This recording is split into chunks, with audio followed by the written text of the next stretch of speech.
All right. So hi, good afternoon. Tricky time of the day, right after lunch, but still we'll try and keep you engaged in the conversation. I'm Kapil and I lead admissions and marketing at Shivnadar University.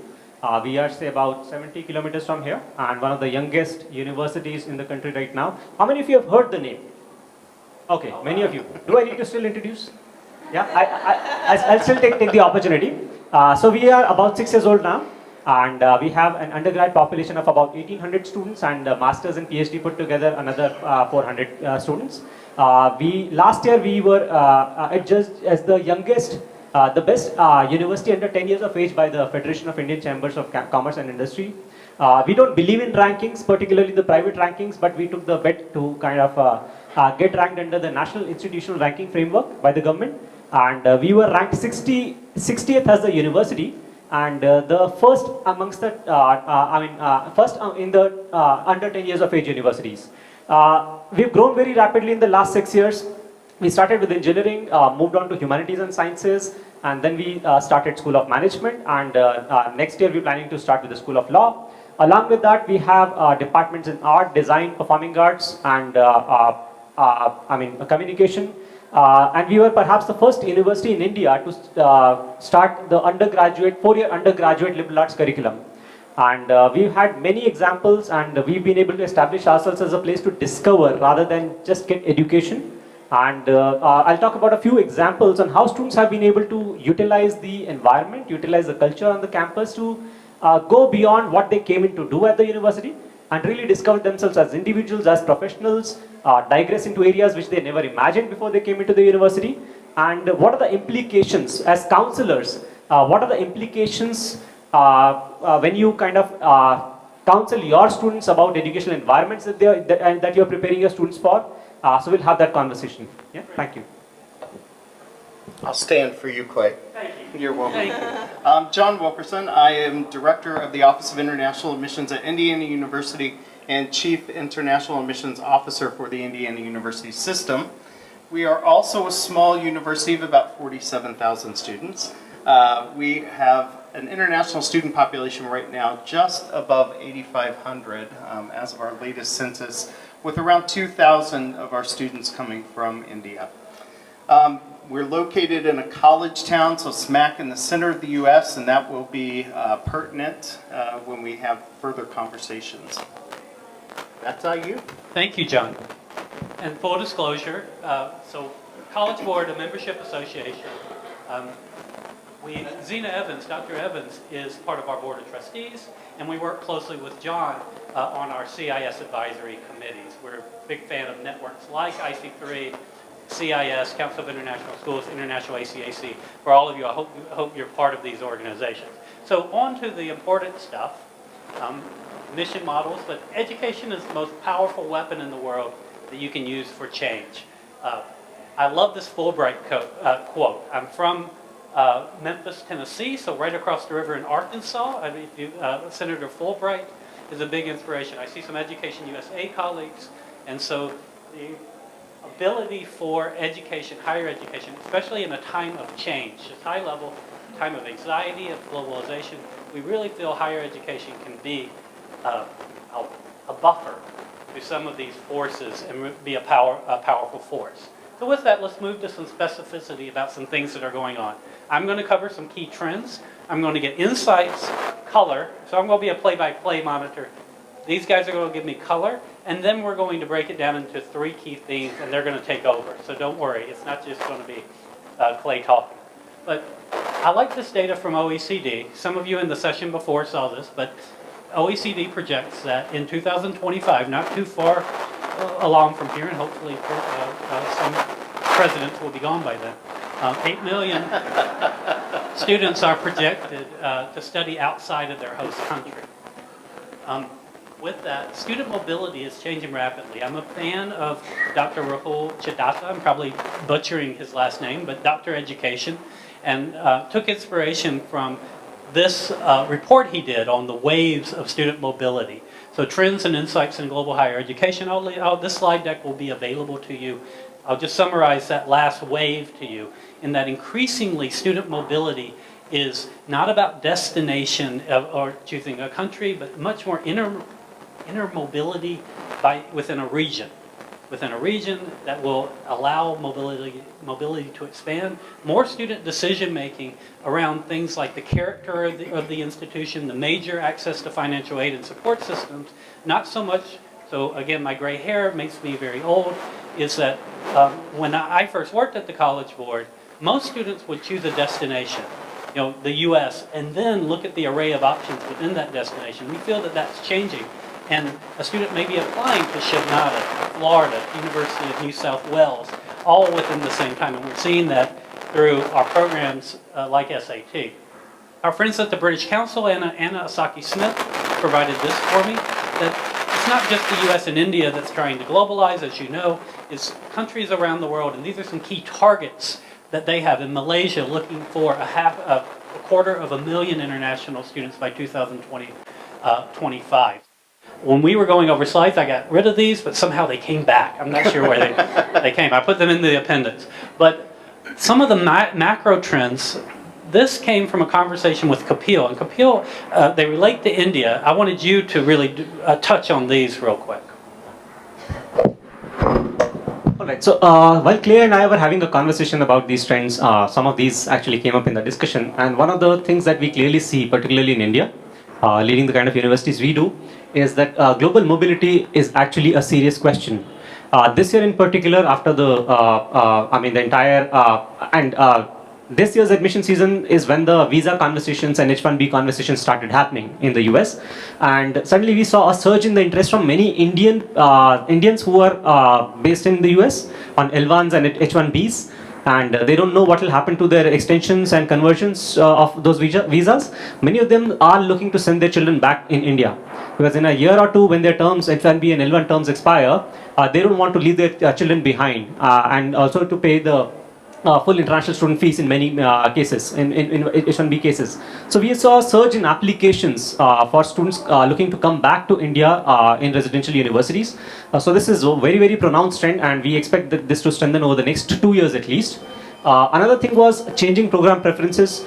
So lately we are seeing that engineering, and many of you are from India and you see how the engineering education in India is.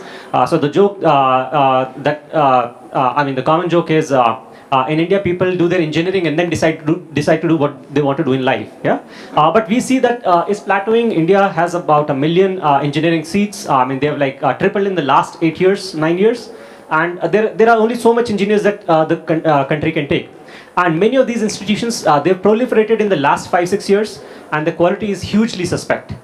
So many of these students are giving it a rethink. We are hearing about engineering institutions reducing in number, closing down, not meeting their intake targets, and the discerning students, and I believe most of us are interested in those ones, the prosumers, the discerning students who are doing their research, who are kind of focused on what they want to do in life. Many of them are actually looking at alternatives to engineering. So law, design, humanities, liberal arts, combined curriculum, these are coming up in a big way. So just to give you an example, at Shivnadar University, we were like, it's also to do with the way we evolved. So at one point of time, say 3 years ago, we were 90% engineering in terms of our intake. We are only 55% in our engineering intake this year.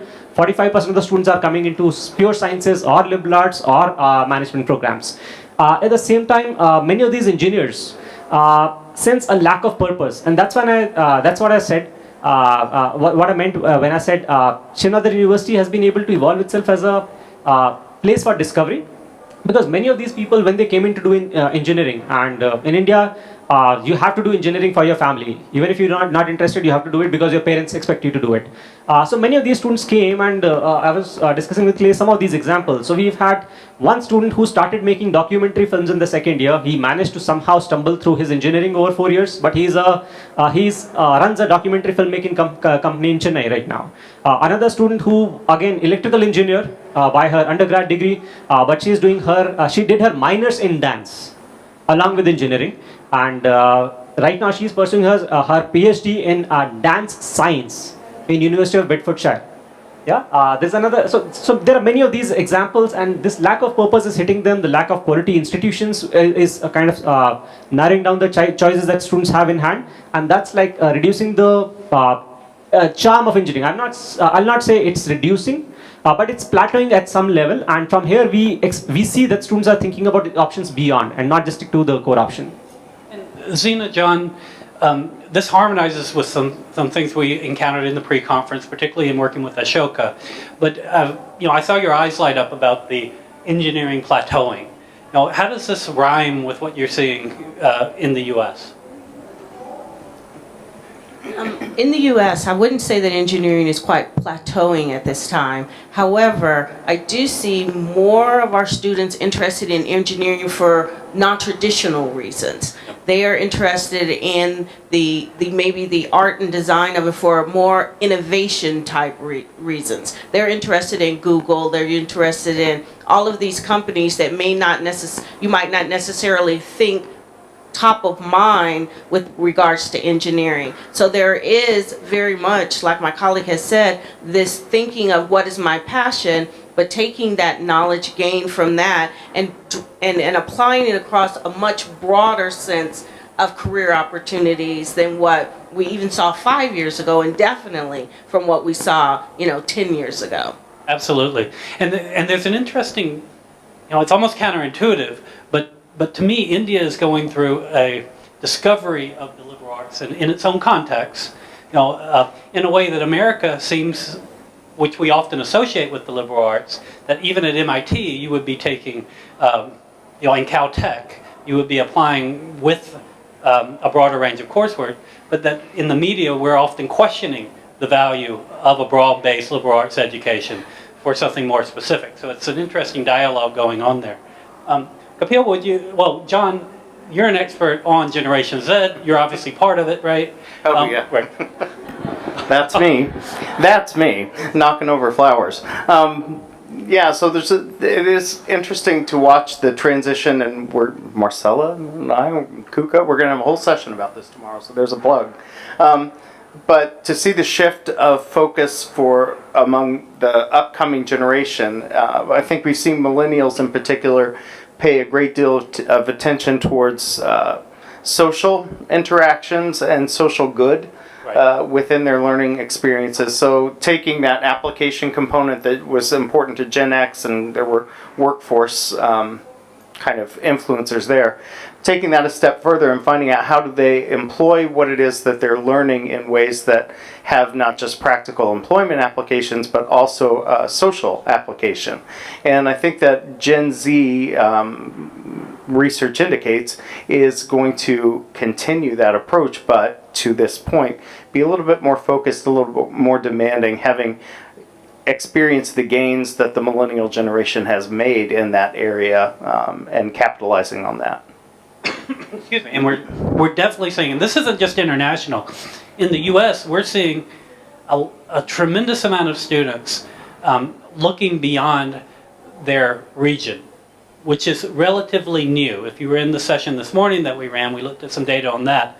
Now that's also it's harmonizing with what we're seeing outside the U.S. in that students are looking at the right fit. They're not necessarily looking close to home. When I was applying to college, I didn't apply to one institution outside of Tennessee, my home state. And in fact, I was part of 90% of students in the U.S. who did not. Whereas what we're seeing when students take one of our programs and they indicate where they want to go, they're either choosing outside of my region, or many are choosing outside of the U.S. altogether. And we saw an almost doubling of the amount of students that applied to U of Toronto last year from the U.S. Now, some of that is due to the recent political issues, but I think it's part of a larger trend, John. Yeah, there was research that was done by Hart and Associates in partnership with the American Councils of Education, and they surveyed college test takers, so college-bound SAT and ACT test takers, just asking them various questions about what they expected in their universities. And 76% indicated that they expected a globalized experience. And then the surveys, questions kind of drilled down into that, and it was not just an internationalized campus, but also international experiences outside of what we would traditionally ascribe to study abroad programs, but looking for international internships, mentoring programs, things like that. which also aligns nicely with survey data from the Fortune 500, which indicates that employers, Fortune 500 employers, feel that that's an area in which universities are lacking. We are not producing as globally minded and globally engaged students as those respondent companies would hope. Absolutely. Zena, Kapil, anything to add there? Sorry. Anything to add before we move on? No. And I love the Uberization of the workforce that you mentioned, that many students are moving in to an environment that, a career environment that we're not accustomed to, that is shifting in ways that's pretty unpredictable. I also like that this movement toward equity and access and inclusion, that all universities are thinking about that regardless of location. Kapil, you had added that in. Could you tell me how Shivnada thinks about access and inclusion? So we have the advantage of being a young university. We are not as hung up about the ways to approach students. We are not as hung up about in terms of trends that we have with about students coming in. So in the last 5 years, our focus was largely metro areas, and lately, we believe we've reached a certain level of awareness in metros, and now we are reaching out to more rural and second-tier cities. In terms of equity, we have huge scholarship programs, and this year in particular, we had 20 students who came in with a full 100% scholarship, including on the living costs. So they are literally paying 0 rupees for their 4 years of education. So there are ways in which we are trying to figure out how to include more students, include students who do not have access to universities which are urban audience focused. And that's why we are reaching out to them, spreading the message about this particular university, trying to get more of them here. And in many of these cases, the term that we use internally is hungry students. We want people, students who are academically hungry. And in our experience, they are actually from the subaltern of the social strata. So they are, from economically deprived sections, and that's why we need to bridge the gap in terms of meeting their financial requirements and still kind of give them an opportunity to study at another university. And that ROI that you talk about here Yes. as well applies to the U.S. setting as well. I mean, we have two publics here. Zena, John, talk about the pressures of funding and expectations of your state. Absolutely. We're in a upturn, but when the U.S. economy went into recession, public institutions in the states took huge hits with regards to state appropriations for our budgets. And so that, while we are seeing more new money flowing in, it will not get back to the levels that it was in the past. And so we're living in a new normal from a budgetary perspective. And many institutions are sort of taking on some of the behavior of some of maybe our private colleagues that we never thought we would have with regards to raising our own funds at a much higher rate than we ever had in the past. And then being also challenged as public institutions to pay much closer attention to state residents as they relate to student engagement, student enrollment in our institutions. And so that presents some unique challenges, because as institutions, we value this diversity that we want and inclusion that we want to bring to our institutions, whether it is from an international population or, as my colleague was talking about, the more access for different types of students. Rural students in the United States are really a focus right now in access to higher education for those communities of students. I agree. I think there are lessons, fortunately, for the public university sector from our private university colleagues in terms of entrepreneurship, and so those fundraising dollars, the opportunities are there for universities that are well positioned to pursue research partnerships or industry partnerships. Maybe skipping a little bit ahead, but I do think there is some concern among public universities that are perhaps lesser known, that really have a very strong teaching mission versus research mission, and I think there's some risks, and challenges ahead for many public universities in that demographic. And even though we have seen an upturn in the last 2 years, overall from the modest increases in 13 and 14, really the trend line has been quite scary. And I do love this quote from Jim Dunderstadt at the University of Michigan, which I won't read, but you all can read. And moving on, I'm going to skip that. But another key trend is perceptions of selectivity and how that causes great anxiety among especially international parents who don't know the U.S. system well. In fact, I probably received a dozen emails. How many of you are familiar with this article that came out about a year ago?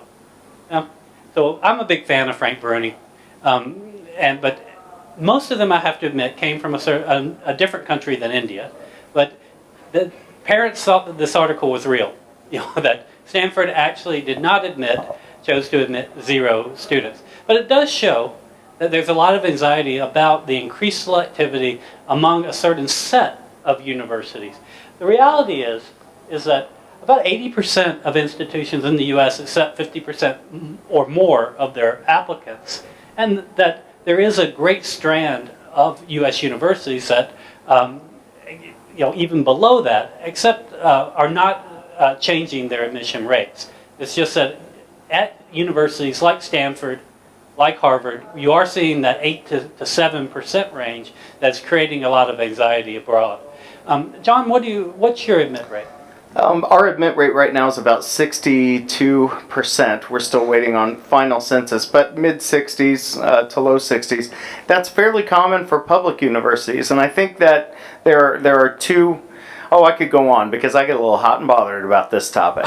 But I do think that universities are somewhat complicit in this narrative, this erroneous narrative about selectivity, in that we have not, I think, leveraged the influence with ranking systems that we should perhaps be leveraging to better contextualize this conversation. And I think that the message creep that has happened is that selectivity, or really, candidly, exclusivity, is read as quality. And that is not the case.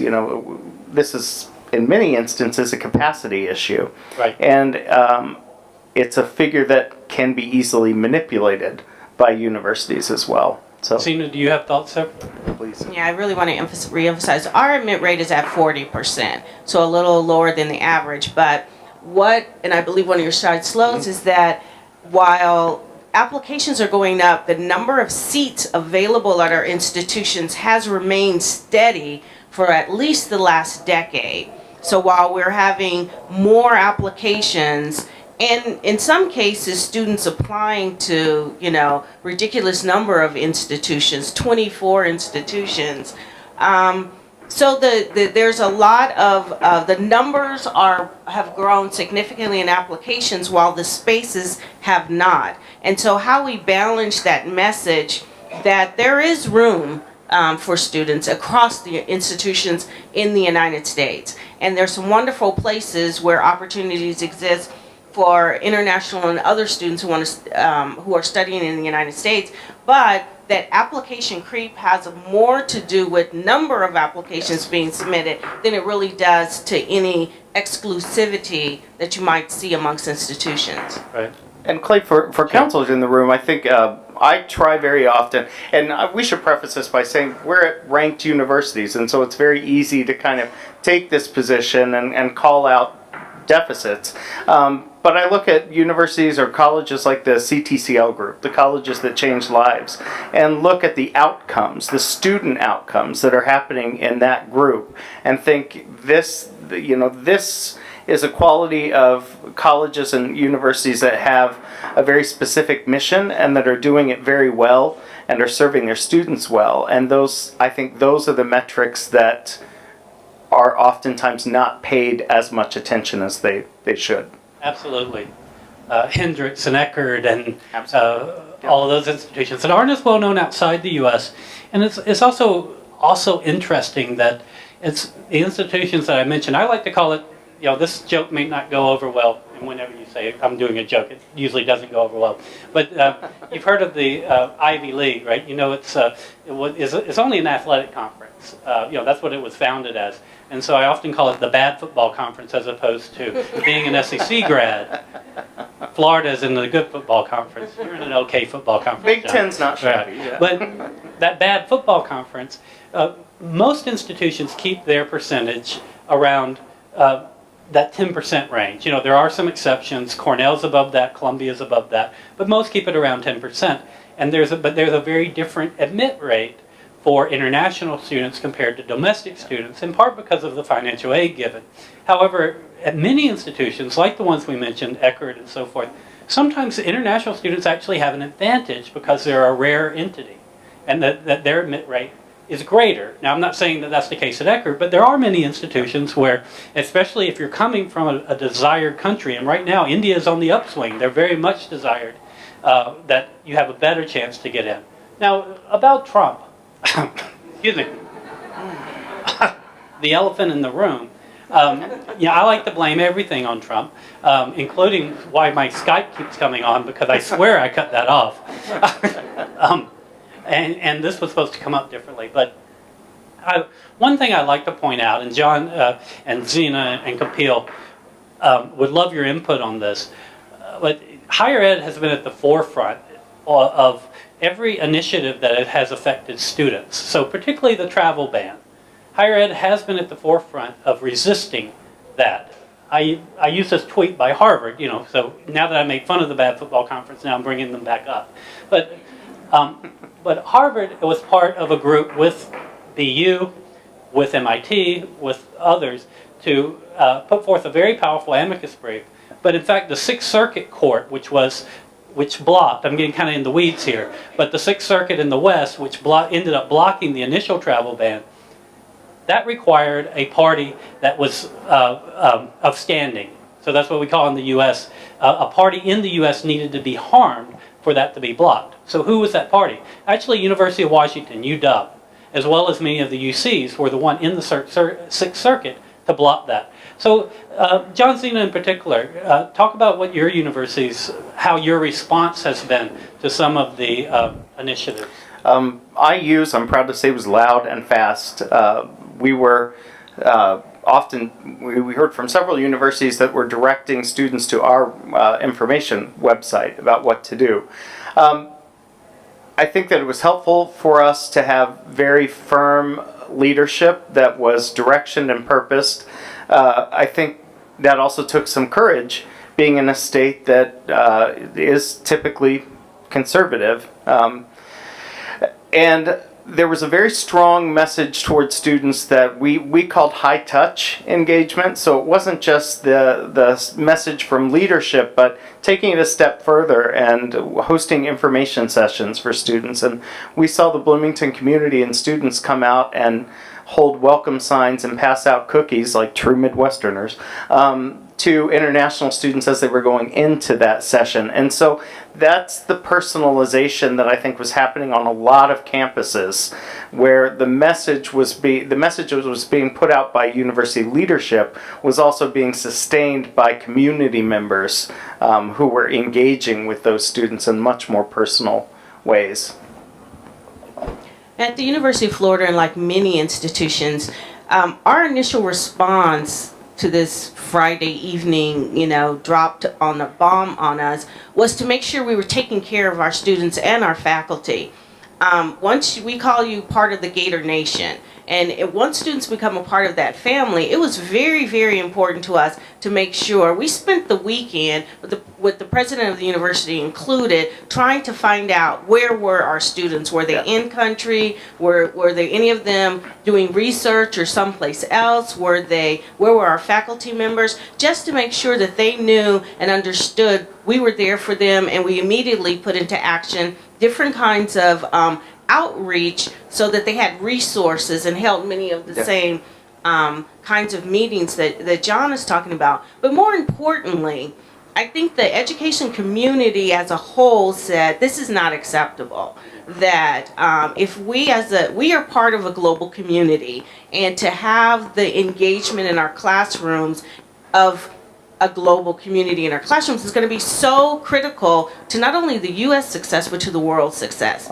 And press that message strongly. And we're part of the fight to ensure that any ban was not going to have a negative impact on this global engagement with education and the products of that education. So I think education has taken higher education has taken a strong position in this, and that for those that are worried about students being accepted into our communities, I think, we would say resoundingly that when you become a part of our communities, it doesn't matter where you come from, that we're going to be there to support you and help you through situations such as this and others. And Clay, I also think that there's an advocacy component that was happening beyond the messaging that we were giving to our students. Groups like the Association of American Universities, the AAU, which I'm sure many of you are familiar with, but these are collectively the 62 most research-intensive universities in the U.S. and Canada. They immediately were putting out statements of condemnation toward this. NAFSA, the Association of International Educators, also engaged their lobby network. There were statements put out by National Association of College Admissions Counselors and whatnot.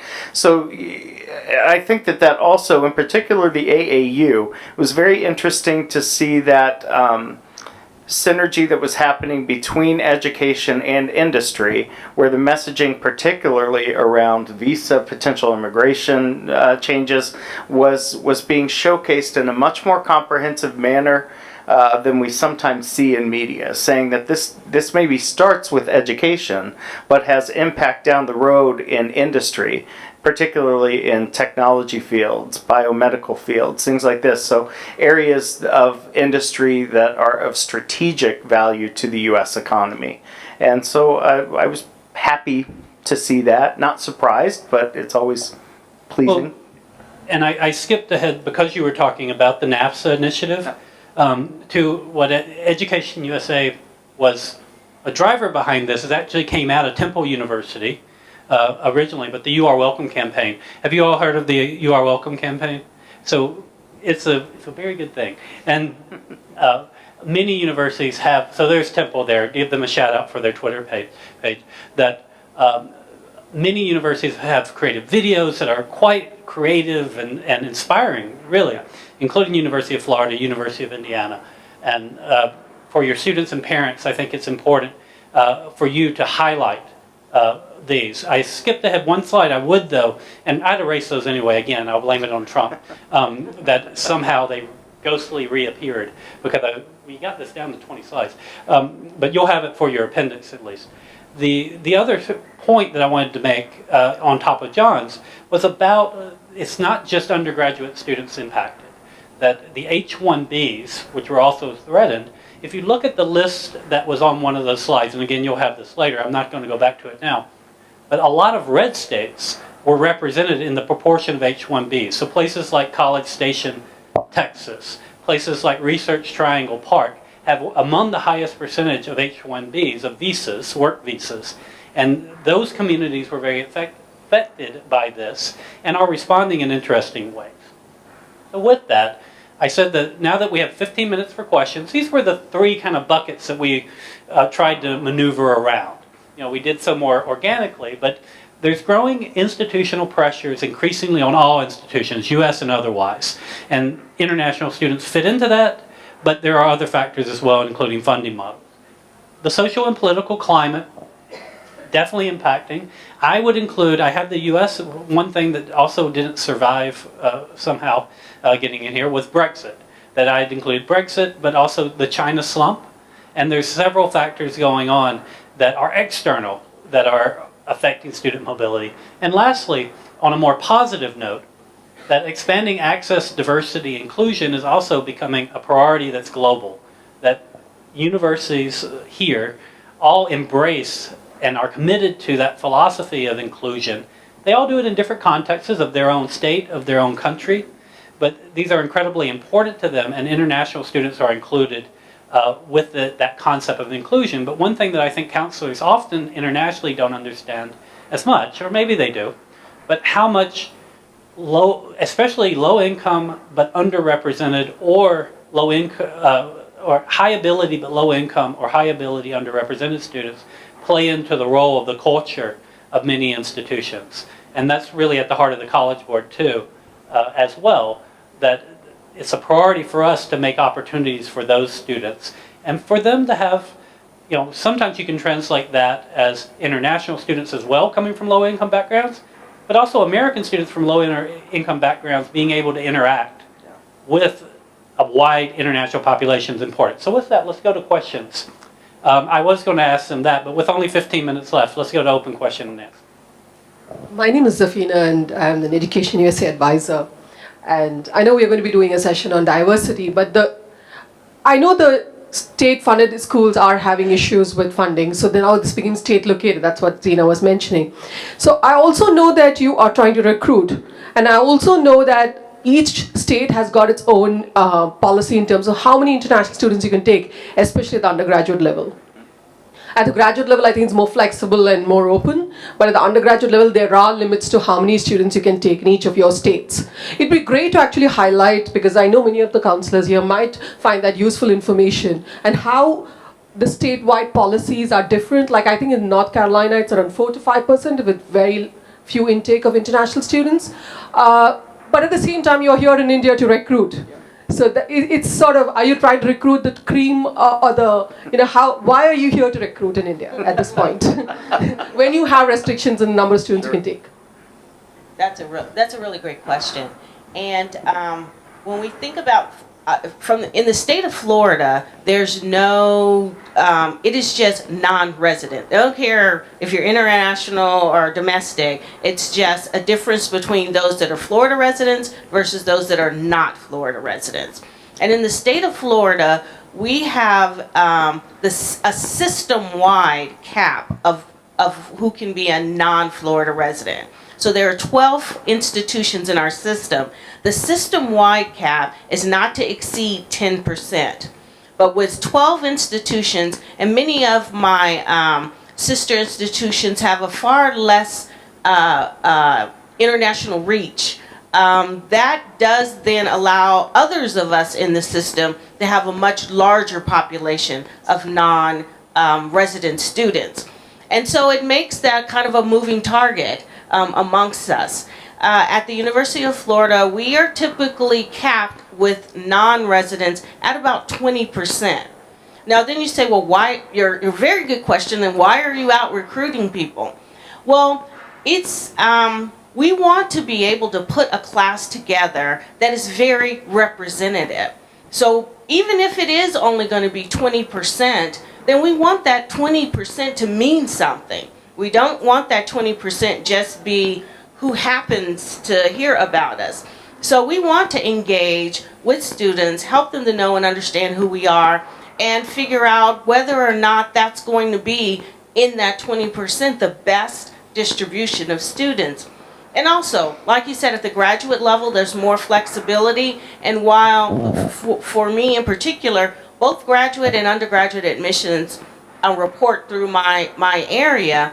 And when I'm out talking about access to U.S. higher education, I'm really talking about it from undergraduate through medical school, if that's what you're interested in. So there's a bigger mission, I think, that we have as public institutions beyond just how do I get students into my institution.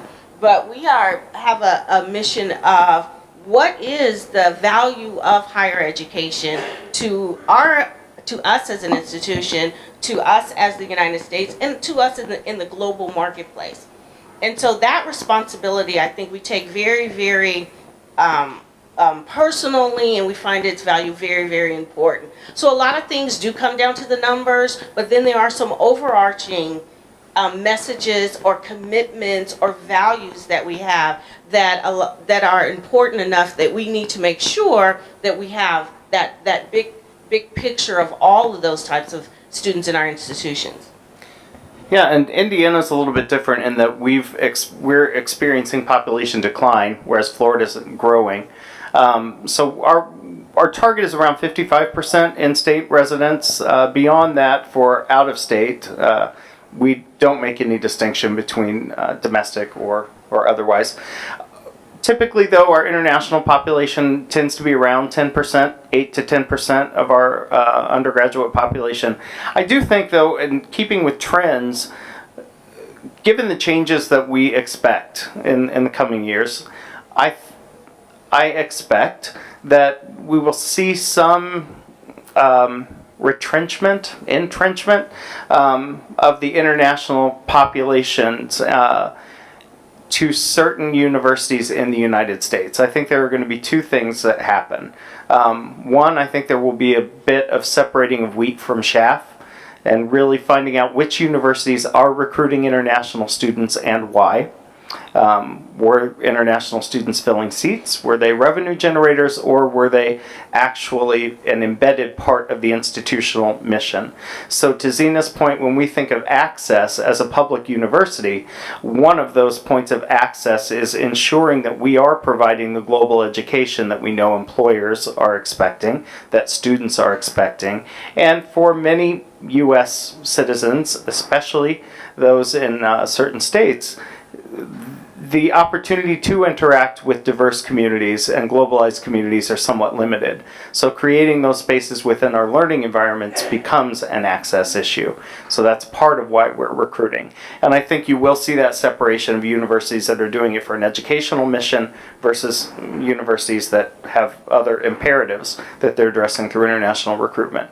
The other thing that I think will happen is that as that trend continues, you will see international students becoming increasingly savvy, because referring back to Clay's earlier slide of seeing that explosion of internationally mobile students, as that occurs, we have to think about this 4-year cycle of returning graduates who are informing others that are in the college search process. And so this exposure, this savviness about international education, I think will take hold and expand in many international markets. And students will be able to have those good fit conversations and better discern between certain universities.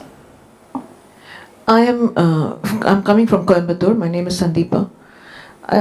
As the president of United States, I'm sure he understands the input of how much of revenue is generated and how what the international community is doing. And we know that he is very conservative. But was there some kind of an underlying principle which made him made this kind of a regulation suddenly that we are going to stop international? I want to understand this better, because a lot of my the parents of my students keep questioning. Even when we say that it's not going to last and this will wipe out, they still have their doubts because they think it is some kind of a hate message that is going on. So is it really a hate message, or is there some kind of an agenda there? I think there is some kind of agenda there. But as to, anytime that you try to marry logic or sensible thought with the Trump administration, I think that's a fool's errand. Quote me on that. I'll just tweet it out, right? And I think that that's a legitimate concern, and is a concern that we're trying to address. I do believe firmly, and Zina and I, we've chatted about this, that message is not the norm in the U.S., and I think that that's part of the reason why it stands out. So if we dissect that just a moment, what is sensational in the media is sensational because it is abnormal. And so in that, you can look at Trump's messages and getting that kind of attention is because it is abnormal. It is not in keeping with most Americans, and there are polls that indicate that he is definitely not representative of the majority of opinion in the U.S. He is in power. It does, and I think where you've absolutely touched on the dissonance that we are trying to navigate in the United States right now, and so I certainly don't want to minimize those concerns for students or parents. I do think that they're warranted, they're legitimate. Yeah, I agree. I'd be a fool to tell you not to be concerned, but and also I want to redirect again. back to how higher education has responded. And higher education has not been quiet. So when, that would scare me more if higher education was quiet. And we have not been. We've been part of amicus briefs. We've been there to support that this is not the direction that as a country that we should be going into. So I think sure, we have an individual that's in power that may have some views that are inconsistent with values that we have as institutions. But until the institutions are standing up to that, are standing up for what our values are supporting all different types of students to come to our institutions, and it does not benefit us at all to travel the world and talk about the value of higher education just so you can't get in. Right. There's no value in that for anyone. We look like idiots pretty much. So that's not, when we stop coming, then you should get worried. But so long as we are here and we are engaged, that means our institutions' commitment has not changed. I would be hesitant to, I've heard some folks say, well, blue state America is different than red state America.